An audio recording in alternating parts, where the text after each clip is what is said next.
जय हिंद दोस्तों। इस वीडियो में मैं भारत और चीन के रिश्तों के बारे में शुरुआत से लेके अभी तक मतलब from history to present times पूरा विस्तार से बताऊंगा। थोड़ा लंबा वीडियो होने वाला है बट जरूर देखिएगा।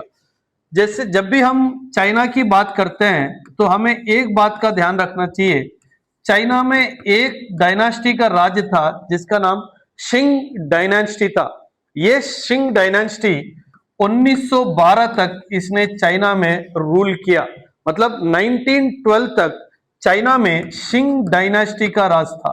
लेकिन 1912 से लेकर 1948 तक चाइना में एक वॉर होता है जिसे हम सिविल वॉर कहते हैं। अब ये सिविल वॉर क्या होता है? वॉर तो हम सबको पता है, दो देश जब आपस में युद्ध करते हैं उस वॉर कहते हैं। लेकिन ये सिविल वॉर क्या होता है? जब भी देखिए, सिविल वॉर वो होता है जब किसी देश में पॉलिटिकल वैक्यूम क्रिएट होता है। ये पॉलिटिकल वैक्यूम मतलब क्या? जो पॉलिटिकल पावर है इसको कैप्चर करने के लिए, पॉलिटिकल पावर को हासिल करने के लिए जब दो पॉलिटिकल पार्टी युद्ध करते हैं उसको हम सिविल वॉर भी बोलते हैं। लाइक पॉलिटिकल पार्टी हो सकते हैं या कोई टू साइड्स भी हो सकता है, पॉलिटिकल पार्टी का ही होना जरूरी नहीं है। चाइना में दो पॉलिटिकल पार्टी थी, communist party of China CPC और उसके विरोध में केएमटी कुमिंगटांग पार्टी। 1912 से लेकर 1948 तक इन दोनों के बीच में एक सिविल वॉर जैसा माहौल हुआ जो कि इतने साल चला। फाइनली सीपीसी इसमें विजय प्राप्त करता है और कुमिंगटांग पार्टी हार जाती है इस सिविल वॉर में। इनफैक्ट जो चाइना का कम्युनिस्ट पार्टी है इसको लीड करते हैं माओ जेडोंग। आपने इनका नाम जरूर सुना होगा, माओ जेडोंग। वर्ल्ड में अभी तक विश्व में बोलते हैं कि इनके जैसा एक मिलिट्री स्ट्रैटेजिस्ट नहीं बना। मतलब इनके नेतृत्व में सीपीसी जीत जाता है और केएमटी हार जाती है। इससे क्या होता है, ये जो केएमटी पार्टी है जब ये हार गई थी तो इसने क्या किया? अगर आप चाइना के मैप को अगर आप देखें, मान लीजिए चाइना का मैप, इतना बड़ा मैप अगर ये पूरा चाइना है तो यहाँ पे अगर आप साउथ में देखें एक छोटा सा टापू है जिसको हम ताइवान आइलैंड बोलते हैं। जब इस युद्ध में कम्युनिस्ट पार्टी ऑफ चाइना ने केएमटी को हरा दिया तो केएमटी चाइना से भाग के ताइवान में एक देश को एस्टैब्लिश करता है जिसको हम ताइवान के नाम से जानते हैं। ठीक है, या अब पीछे एक बार चलते हैं। सिविल वॉर शुरू होता है क्योंकि 1912 में जैसे ही शिंग डायनास्टी का शासन जैसे ही खत्म होता है, अब कोई तो रूल करेगा।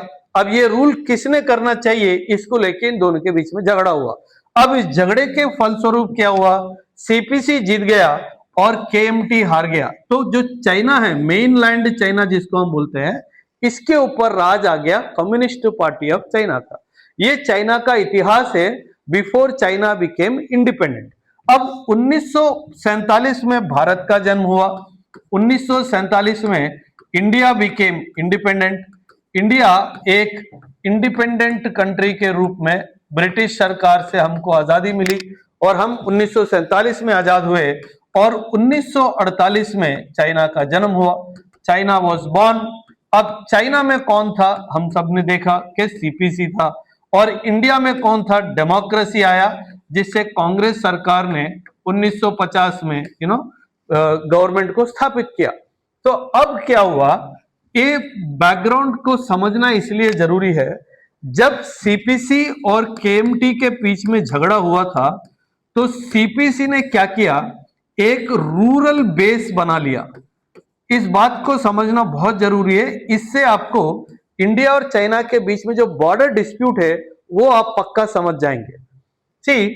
जब भी सीपीसी ने केएमटी पे हमला करने की कोशिश की, जो 1912 टू 1948 के बीच की बात बता रहा हूं, जब सीपीसी ने क्या किया, एक स्ट्रॉन्ग रूरल बेस को एस्टैब्लिश किया। मतलब इसका जो स्ट्रैटेजी था, मैं गांव देहात के ऊपर मेरा कब्जा करूं और ऐसे ही पूरे देश के ऊपर कब्जा करूं।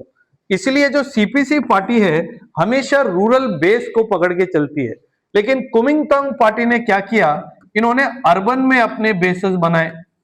लेकिन जब ये केएमटी हार गया तो क्योंकि गांव जनरली, चाइना एक बहुत बड़ा देश है और बहुत सारे गांव हैं, तो जब 1948 में चाइना आजाद हुआ उसका तो कंसोलिडेशन का काम खत्म हो गया था पहले ही, क्योंकि अंदरूनी कंसोलिडेशन तो पहले से ही हो गया, क्योंकि सब जगह मैंने अपने अच्छे पकड़ बना के रख ली थी। लेकिन जब भारत आजाद हुआ 1947 में, हम सबको पता है कि भारत में तब 565 प्रिंसली स्टेट्स थे। ये प्रिंसली स्टेट्स कौन थे? जो किंगडम्स थे, छोटे छोटे राजाओं की जागीरें थी। सो 565। चाइना का कंसोलिडेशन 48 में खत्म हो गया, लेकिन मेरा भारत देश का जो कंसोलिडेशन था वो तो 47 में शुरू हुआ। इसका मतलब जैसे ही चाइना आजाद हुआ उसने एक आउटवर्ड अप्रोच को अपनाया। उसने क्या किया? एक आउटवर्ड अप्रोच को अपनाया। ये आउटवर्ड अप्रोच क्या होता है? क्योंकि आपका इनसाइड जो आपका रूरल बेस था, आपने उसके ऊपर तो अच्छी पकड़ बना ली, लेकिन अब आप कहां देख रहे हो? आप बाहर देख रहे हो। इसी क्रम में माओ जेडोंग ने एक एक इंपॉर्टेंट डिसीजन लिया।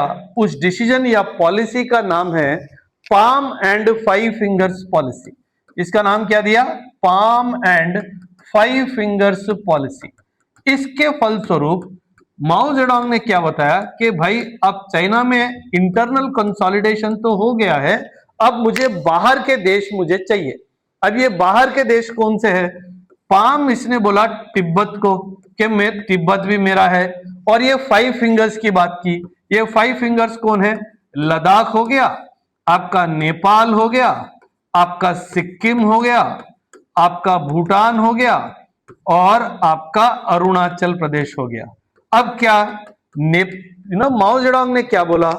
मेरा इंटरनल कंसोलिडेशन हो गया, अब मेरे को ये इलाके अपने कब्जे में लेके आना है। लद्दाख, नेपाल, सिक्किम, भूटान और अरुणाचल प्रदेश। इस पॉलिसी का नाम दिया palm and five finger. Palm मतलब हथेली, फाइव फिंगर्स मतलब 5 उंगलियां। माओ जेडोंग का यह मकसद था कि जिस दिन चाइना का कंट्रोल इन पाम और फाइव फिंगर्स के ऊपर हो जाएगा, चाइना तब एक रीजनल सुपर पावर बन जाएगा। चाइना क्या बन जाएगा? एक रीजनल सुपर पावर बन जाएगा। ये चाइना का इरादा था। और यहां से ही शुरू होता है इंडिया और चाइना का बॉर्डर डिस्प्यूट। इंडिया और चाइना का बॉर्डर डिस्प्यूट। सी, हम सबको पता है इंडिया एंड चाइना का जो बॉर्डर डिस्प्यूट है, हम इसको 3 भाग में डिवाइड कर सकते हैं।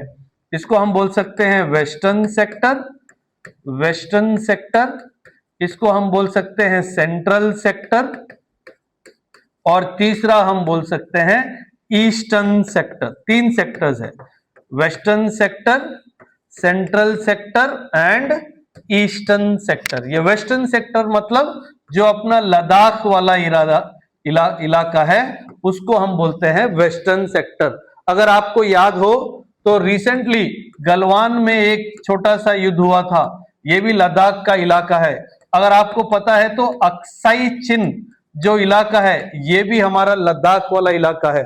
अगर मैं इंडिया का मैप बनाऊं ऐसे, तो ये वाला जो इलाका है, ये आपका अक्साई चिन वाला इलाका है, जो चाइना ने 1962 की लड़ाई में बड़ी बेरहमी से इसको इंडिया से छीन लिया था। ये इलाका आज भी चाइना के कंट्रोल में है और इंडिया बोलता है कि ये जमीन मेरी है और चाइना ने इसको जबरन कब्जा किया हुआ है। तो वेस्टर्न सेक्टर में लद्दाख हो गया, गलवान हो गया, दौलत बेग ओल्डी एक जगह है, यहाँ पे भी देप्सांग प्लेन है, यहाँ पे भी एक छोटी छोटी लड़ाई होती है। पेंगैंगसो लेक, आपने नाम सुना होगा, पेंगैंगसो लेक की लड़ाई है। तो ऐसे 4-5 छोटे छोटे इलाकों में वेस्टर्न सेक्टर की लड़ाई है। जब हम सेंट्रल सेक्टर की बात करते हैं तो हम सिक्किम की याद करते हैं। 1975 में सिक्किम ने भारत के साथ अपने आप को जोड़ लिया था। तो 1975 से लेके 2003 तक चाइना ने सिक्किम को इंडिया का इंटरनल पार्ट माना ही नहीं। 28 साल लगे चाइना को मनाने में कि सिक्किम इंडिया का एक अटूट अंग है। 28 साल लग गए। हालांकि इसकी तैयारी, इसकी शुरुआत, चाइना को मनाने की शुरुआत पीवी नरसिम्हा राव जी ने 1993 में कर दी थी, लेकिन फाइनली उसके बाद भी 10 साल लगे थे। 2003 में जाके चाइना ने माना कि सिक्किम भारत का हिस्सा है। मतलब अभी सेंट्रल सेक्टर में कोई दिक्कत खास करके नहीं है। अब ईस्टर्न सेक्टर की हम जब बात कर रहे हैं तो अरुणाचल प्रदेश, चाइना का मानना है कि अरुणाचल प्रदेश पूरा तिब्बत का ही एक हिस्सा है। अब इसके पीछे एक छोटी सी कहानी है, मैं वो कहानी को समझाता हूं, अच्छे से समझ लीजिए। सी, चाइना का ये बोलना है कि जो अरुणाचल प्रदेश है, ये लोग जो तिब्बत का जो बुद्धिस्ट है, तिब्बत का जो लामा है, जैसे हम बोलते हैं ना लामा, अभी जो है हमारे दलाई लामा, जो दलाई लामा है, जो तिब्बत के जो दलाई लामा है, इनको स्पिरिचुअल हेड बोलते हैं, इनको स्पिरिचुअल गुरु बोलते हैं, बुद्धिज्म में। तो चाइना का यह मानना था जो अरुणाचल प्रदेश के जो बुद्धिस्ट है, जो तिब्बत के जो लामा है, इनको अपना रिलीजियस गुरु मानते थे। और क्योंकि उन दिनों जब बुद्धिज्म की हम बात करते हैं तो लामा स्पिरिचुअल लीडर के साथ साथ ये एक पॉलिटिकल लीडर भी थे, मतलब ये एडमिनिस्ट्रेशन भी संभालते थे। तो इनका बोलना है क्योंकि तिब्बत के लामा को आप स्पिरिचुअल गुरु मानते थे, इसका मतलब आप ये मानते हो कि अरुणाचल प्रदेश तिब्बत का ही हिस्सा है। लेकिन भारत ने इसका खंडन किया। भारत ने कहा ये तो एक गलत इंटरप्रिटेशन है। भारत ने बोला अरुणाचल प्रदेश एक ब्रिटिश आर्मी, तब ब्रिटिश इंडिया था, इंडिया तो नहीं था, ब्रिटिश इंडिया था। तो भारत ने कहा अरुणाचल प्रदेश ब्रिटिश इंडिया का ही एक भाग है, क्योंकि अरुणाचल प्रदेश ब्रिटिश इंडिया को समय समय पर कर भी अदा करता था, टैक्सेस भी पे करता था। इसके सारे रिकॉर्ड हमने दिखा दिए। लेकिन चाइना जो है आज भी मान के राजी नहीं है कि अरुणाचल प्रदेश भारत का ही हिस्सा है। आज भी वो यही मानता है कि अरुणाचल प्रदेश साउथ ऑफ तिब्बत में है और ये सदर्न तिब्बत का ही हिस्सा है। इसको लेके एक बहुत बड़ा विवाद हमेशा से चलता आता है। ये चाइना वाले क्या करते हैं, जो अरुणाचल प्रदेश के जो निवासी है, वहां के जो डोमिसाइल है, उनको, जहां के जो डोमिसाइल है, उनको स्टेपल्ड वीजा इश्यू करते हैं। क्योंकि जब भी भारतीय चाइना जाता है, अगर कोई भारतीय जो अरुणाचल प्रदेश का है और वो चाइना विजिट करता है, तो उसके पासपोर्ट के ऊपर स्टैंप नहीं मारा जाता। पासपोर्ट के ऊपर एक पेपर को पिन करके उस पेपर के ऊपर स्टैंप मारा जाता है, क्योंकि चाइना आज भी अरुणाचल प्रदेश को भारत का हिस्सा नहीं मानता है। तो इसी तरह वेस्टर्न सेक्टर, सेंट्रल सेक्टर और ईस्टर्न सेक्टर में चाइना और भारत का बाउंड्री को लेकर के विवाद है। अगर हम थोड़ा और हिस्ट्री में मैं अगर आपको लेके जाऊं, 1914 में एक अग्रीमेंट हुआ था, एक संधि हुई थी। 1914 में एक संधि हुई थी जिसका नाम था शिमला अग्रीमेंट। जिसका नाम था क्या? शिमला अग्रीमेंट। अब ये शिमला अग्रीमेंट में क्या हुआ, 3 पार्टी बैठी यहां पे शिमला अग्रीमेंट में। एक पार्टी का नाम था ब्रिटिश इंडिया और दूसरी पार्टी का नाम था चाइना और तिब्बत। ये 3 पार्टी बैठी थी यहां पे। अब 3 पार्टी बैठ के एक इनको कुछ नहीं, ये एक बाउंड्री अग्रीमेंट बनाने का इरादा था ब्रिटिश वालों का कि भाई हम चाइना के साथ और तिब्बत के साथ एक बाउंड्री अग्रीमेंट कर लें। अब मैं एक मैप बनाता हूं यहां पे, जैसे मान लीजिए ये मेरा भारत का, इंडिया का मैप है, मान के चलते हैं। जब भी हम मैप देखें तो ये वाला हिस्सा जो है, अगर हम ऐसा कुछ ड्रॉ करें, यहां पे हमको तिब्बत मिलता है और इसके नॉर्थ में हमको चाइना मिलता है।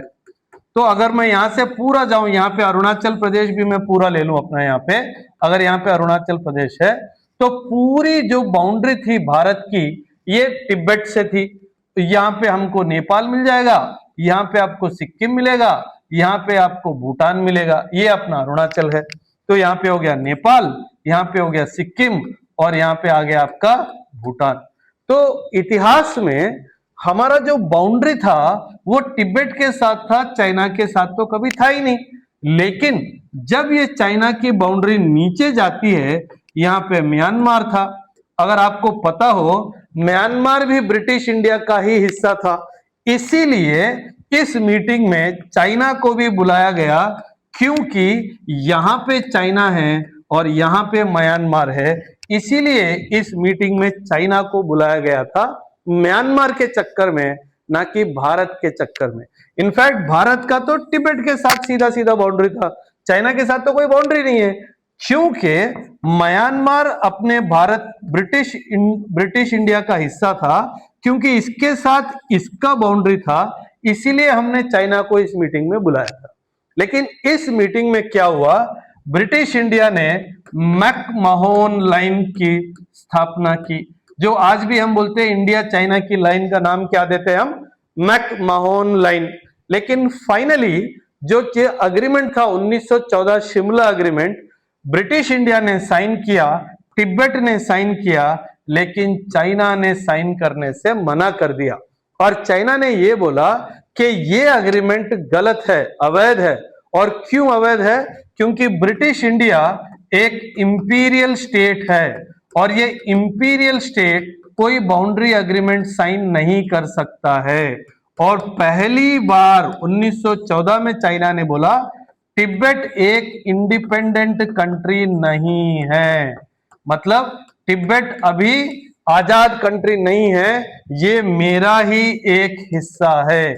इसीलिए ये जो मैकमोहन लाइन है, चाइना इसको आज तक नहीं मानता है।